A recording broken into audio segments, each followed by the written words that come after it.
you, all three of you. It was very interesting. It's always interesting to try to make a link between an ancient text of the late century and contemporary technique, right? My question is for Sébastien Bourbonnais about architecture. I've got one of my PhD students that you know, Vincent Beaubois, is about to achieve a PhD on design and Simondon, which is very much interesting.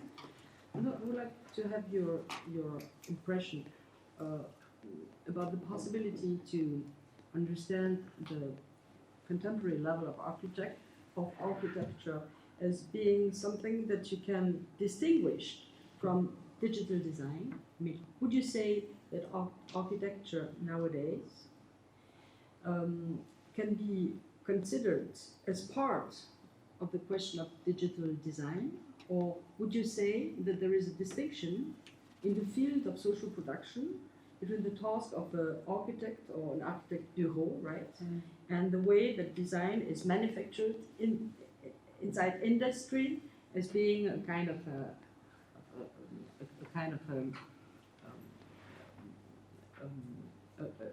kind of envelope, right? It's an interesting question because for Simondon, he had always an ambivalent relationship towards design or techno-aesthetic, because he is tempted to understand, because of his separation between technical object and art object, in fact, Simondon is tempted to understand aesthetics in techno-aesthetics only as something that he would call phanerotechnique, meaning only something that is kind of hypertely of the relationship between the product and, let's say, the consumer.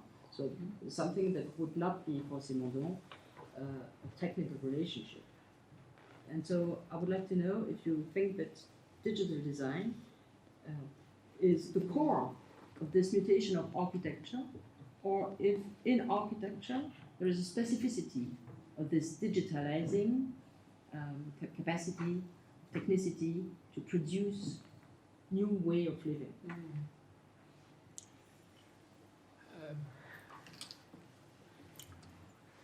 I will ask by. I think that depends. I don't know so much about digital design, Right. but I think they have some maybe some connection. But architecture have the what we call sur mesure. It's always one building at a time, Yeah. and especially now the architect who are using that machine, they have really like Stefano talked, they are really individuate our field. So it's not they have comment dire, each project help to improve the process, the manufacturing process. So it's interesting to see like the architect like Iain MacKenzie or like Marc Fornes. Each project they resolve probably a technical problem, but the prototype they build. It's they bring new problems. So it's always maybe in design we can make connection like prototype. They always do prototyping. They do, yeah. And they don't really have comment dire, real finished project. It's always about they did the prototype in 2010 and they have a lot of problems. Sometimes the building collapse. Fell down, and so they have to work, and it's still in progress. So they don't have this like in maybe in design to project in series, and it's not very stable field. So especially with the CNC machine, So for that reason, I think it's it's quite different from design. And the other question about Simondon. But then you would agree that it has something to do with digital design. Yeah, of course. So my question would be, to which level can you distinguish architecture from design in general? So you answered in saying that it is the production of one. Yeah, it's one of the. It's not a serial production. Yeah, and the problem of scale, because that's the real problem that architects today have. It's they can build a small object, but they can not. They have difficulty to pass to a larger scale. It's the main interest of architect now is to how we can build a structure bigger than the object. That's maybe the design process is equal, but the question is not the same. Thank you. So, yeah, a question for Stefano. Really enjoyed the talk. Enjoyed all the talks. But you kind of began and ended your talk with some interesting comments about techniques and culture, which I just wanted to pick up on. Because at the start you said that you found the distinction between techniques and culture problematic. Yeah. I'm interested to understand a bit more about why that is. Okay. And then at the end of your talk, you said that the task is to build a different technical culture. And I suppose my question is, if there's no distinction between techniques and culture, then what's the dynamic you propose to build this new technical culture? Is the termination coming from techniques, culture? Is it an imbalanced relationship, or is the proposal for it to come from somewhere else? Like political economy? Yeah, no, it's a fair. That's because it's a problem I've wrestled with ever since. Yeah, it's a fair question, and it's one that I suspected somebody might jump on, actually. Well, starting with the first question, I find the separation between techniques and culture problematic, mainly because I've never come across a satisfying definition of culture that doesn't include some technical element, right? So for me, that's also why I can still use the concept of a technical culture, because for me, all culture is technical in some sense, but we can differentiate between technical cultures, but I don't think we can distinguish between techniques and culture. So, because you sometimes get the impression that if technology is evolving separately from culture, then what is it that's developing technology? Surely technology is evolving within a cultural context as well, through, like in our case, industrial or post-industrial capitalism. So there's a culture to that as well that can't be devoid from the technical either. So but that's why I don't see the two as irreconcilable, this idea of having different technical cultures, but also acknowledging that there is no ontological split. Thanks. It's just a really interesting question. Yeah, cheers. Appreciate it. Thank you very much for the three talks. I wanted to address the first two about the technologies of network and the politics that you have seen there. Because the problem always is that when there is a new network technology, there's always enthusiasm or passion about the emancipatory hope. And this was the case in the 1990s, of course, that with the emergence of internet, especially after the World Wide Web, there was a lot of discussion about new kind of common collectivity and so on. And of course today we also see this, with social networks, with blockchain more and more. But at the same time we also see that how these have become, how who is developing blockchain, for example, today? Banks, insurance companies. So this seems to me that there is a weakness there, if we want to articulate that there is a collective individuation in these technologies without problematizing it. So the question is, how can we politicize the question of collective individuation, which was not a political term for Simondon.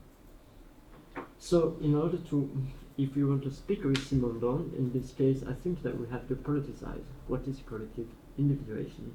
It's not simply, we can talk about collective individuation on Facebook, but is it really the case that it is a form of collective individuation when people get linked together? Does it necessarily mean it's a collective individuation? So I think that there is a certain criteria, or certain kind of critical criteria that we have to impose in order to understand the problems. I don't know if you see what I mean. So it is the same with the maker movement. As yesterday I said that if the hackers only want to build an alternative, something that looks like Facebook but with a different name, it doesn't really overcome the problem. No? So I think that something has to be added in the discourse of probably both of your talks. And one way I make a reference to a project that we have done in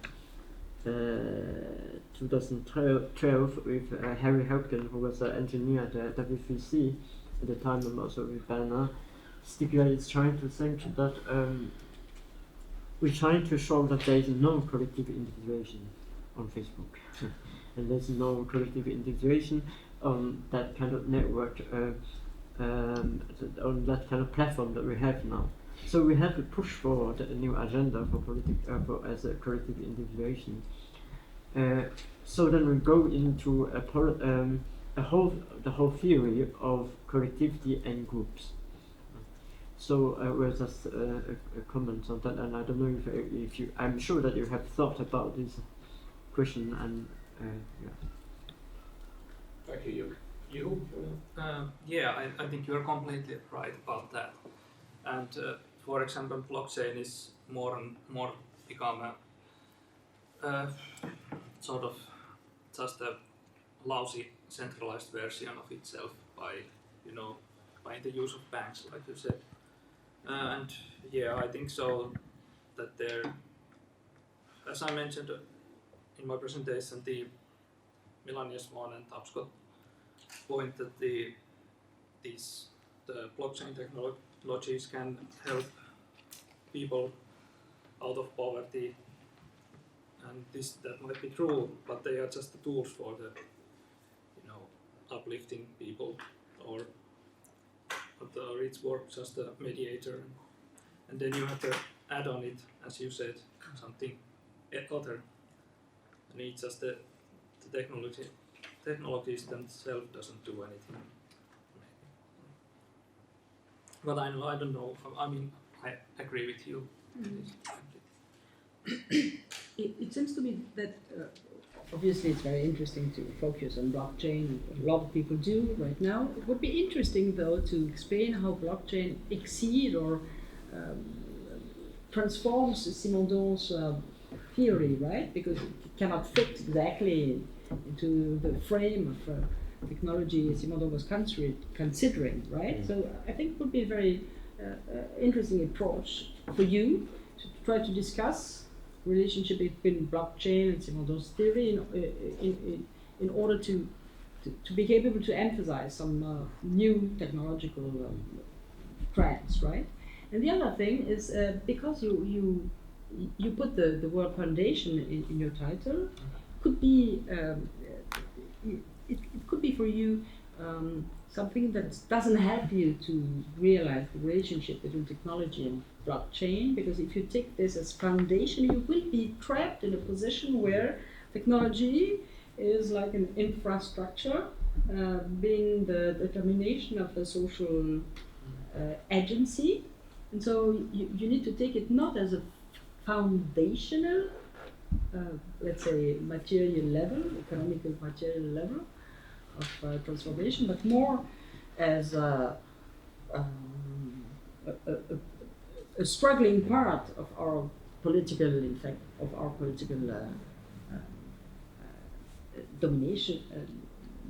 dominated situation, right?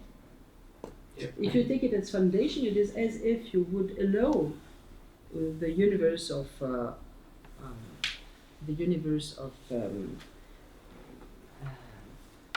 institutionalized, capitalistic production of value to rule over what you have to say about the political and social field, right? So the idea would be to try to have an epistemological look over this blockchain complicated situation, because you have to master a lot of knowledge in order to be capable to say something very clear about this, which I would like you to do, because it would help me to understand our current situation. Right? Actually, linking to the two questions, right? Collective individuation by Iain is really interesting kind of point, because like last year in South Korea, like there was a fever, Bitcoin fever, that was really widely spread, and then a lot of people like made an investment and failed. So some of them got their benefit from that, and then a lot of people just say, found like their money just gone. So in that point, collective individuation in this sense, I think majority of the people don't know like the algorithm mechanism of the Bitcoin or the system blockchain actually, and then but they get into the market. It's easy, just a couple of things. That's it. But we don't know actual entity, actual identity of the system. I think it will go on. Maybe the Bitcoin is like a temporary fever, I guess. Maybe not. Maybe. But the point is that in the future, that kind of thing will come again and again to us, and then a lot of people don't know. So the only collective individuation, if I say, shared by many people, is like, I can get money, I can earn money by being there. That's the only one. No kind of like awareness of like privacy, whatever, third party, something like that. That's kind of like, okay, information, but it's not that important for many people. So in terms of like the identity of collective individuation in this sense, like if we apply to like just a lot of people, like not the technicians or people who know a lot of things about technology, what kind of collective individuation can be created in that kind of situation? But yes, first of all, I think you are right about that. There was and there is a constant Bitcoin fever, like gold fever, the early days. But I think the only good thing about Bitcoin is that it shows that the blockchain system can work in one way or another. I don't think there is pretty much anything else about it. Because as I tried to mention in the presentation, that it is very easy to control the mining process which upkeeps the system. And if you control it, then you can basically control the Bitcoin and its value. And well, that's a little bit trickier thing, but blockchain's collective individuation, like Ethereum's or other systems which are much complex. That's a difficult question. I was trying to present some cases on the presentation, but they are just, theoretical outlines. So, if I may, we've got a question from Giovanni, but actually, Stefano, you were questioned by you as well. I just wonder if you wanted to come back on that, and then we can maybe take a question from.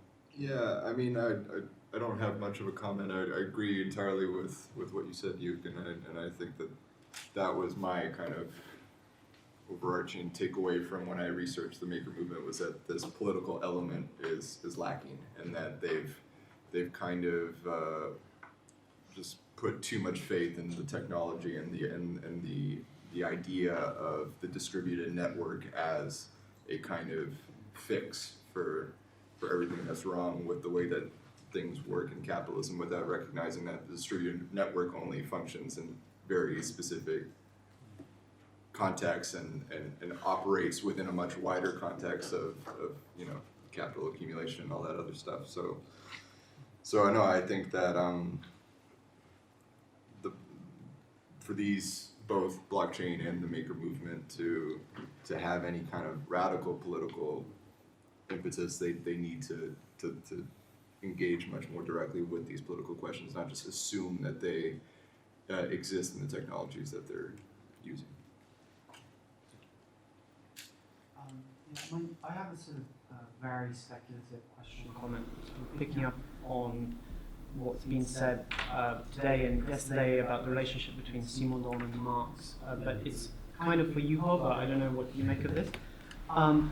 So obviously you refer to blockchain as a kind of constitutive source for some kind of representation of the social trans-individual thing, but another way of thinking about it is in terms of the debates that have been happening since its kind of rise about whether it's a commodity or a currency, and all these debates of what a currency actually is. And Simondon doesn't do this, but I just wonder how Simondon would class a currency in the phase shift hierarchy. Is it what's the phase shift that generates a currency? Either well, it's interesting in the case of a fiat currency and sort of state currency, but actually it's also very interesting blockchain, which is this kind of undecidable layer, which is a kind of transductive. It involves a transduction of energy and information. But somehow that generates not just kind of commodity value, but a sort of currency value that at least looks like a neutral means of exchange. I mean, I don't know, it hasn't really picked up yet, so maybe it never will. But I don't know. I'm just sort of putting this question out there, because particularly when currency becomes digital, then something very strange seems to happen, which is a kind of Simondonian question. Yeah, that's a pretty tricky question. I don't know if I can answer that. Sorry. No. Were you just about to jump in and? Well, I have a little question for Stefano. It struck me listening to you that in fact this maker movement seems to remain on the previous level of a relationship towards technicity, because it seems to have a certain kind of archaic sense of artisanate, and I would like you to respond on it. Is it possible to reproduce, let's say, inventor subjectivity into the process of production without having this, let's say, a bit of nostalgia or archaic or reactionary position where it is the reappropriation from the producer to the project, as Marx would have put it in his in the manifesto of the Communist Party, and so where you are on the level of one individuated individual and one individuated technical object, and you are fixing communication between these two actors of a system that does not only that is not only efficient on this level of individuated actualization. So, what do you think? That's a very good comment, and I think it's true that you can't help but feel like there's this almost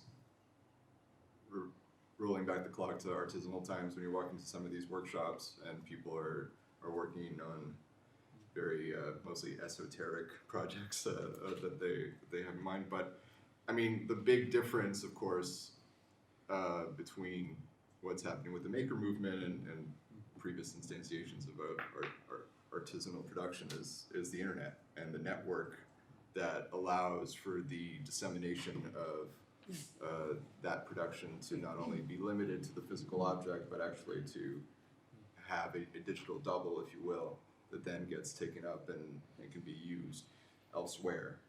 And a lot of these these maker spaces will try to have it so that they all have similar technological capacity, so that what is made in one place can be replicated or worked on again somewhere else. And so I think that this networking effect, I think that Simondon, I forget where exactly he writes about it, but he does talk about this kind of reintroducing elements of artisanal production, but with the added benefit of a network. And I mean, it's crazy that he was writing that kind of stuff before the actual, internet and World Wide Web and stuff, but there was this kind of prescient sense that there could be a middle way between artisanal and industrial production that retains some of those elements of the artisan and that relation to the technical object, and the lack of alienation that Marx described and stuff, but also that is not a kind of Heideggerian return to the man in the woods with his hammer kind of thing. So it's still a modern kind of conception of what it means to produce things. Can I say something about what you have asked? Yeah. Yes, but I think that we have to qualify it a bit, because it's not really a return to artisanal mode of production. And Simondon was very clear when he said that it's not impossible to go back. Now what happens with that is that the text that you are talking about is a technical mentality. And in technical mentality there was two cognitive schemes which also correspond to two affective modalities. So there's one modality of the artisan, and then there's another modality that is related to industrial technology. So give example, the artisan who produce glass, so he has to blow the glass and he has to tackle the elements, the material. But then with industrial technology, what he has to do is only to provide information but not energy. Yeah. So there's a shift.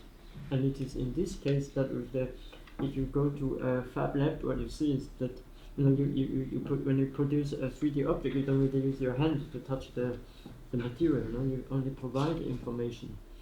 So that's a big difference with that. And there is something really peculiar, isn't that? Also in this text on technical mentality, there is towards the end is very close to what is now known as open movement, like open hardware, open software, and he emphasized very much on the question of openness, and he made a reference to Le Corbusier's monetary, and he used an example that is. That will be the object that remains, the object that will be. So I think that there is a difference which maybe we have to push it even further. I agree, and it's not. I think it's Simondonian in the sense that there's no effort to reclaim the title of technical individual in a sense, because there's this acknowledgement that the digital fabrication tool can do things that that previous artisans could not do, and that they are the rightful technical individual, and that we still have this role to play alongside them as, I would say, like as a friend of them, of theirs, or of some sort. So rather than trying to go back to doing everything ourselves as the technical individual with more traditional tools. But yeah, thanks. Yeah, go ahead. Just something fascinating with your last comments, and it kind of picks up what you're saying. And this is from my own experience of these kind of technologies, and my background is in making. I do run a space that's not so much a maker space, but it's a space for artists to develop their work. But this idea, this tension between the handmade and the use of, say, 3D printers and new technologies. There was a case where we made some stuff for television for Game of Thrones, and there was this, we had someone model up a piece, and we had to get one 3D printed. Now, it wasn't just about efficiency; it was about the idea of detail, and this was what these new technologies gave us, was this idea of a level of detail that just couldn't be done with the hand. So this was really revelatory for me, and quite uncomfortable as well as a maker to see this happening in front of me. So it was just a little add-on comment to kind of pick up on that, and that tension is really, really live, and really interesting. So, thank you. Yeah, that's a very interesting comment, Dr. Vic. Yeah, thank you for that. Okay, I think, if we can call to a close, and thank you, Stefano and Sebastian, once again.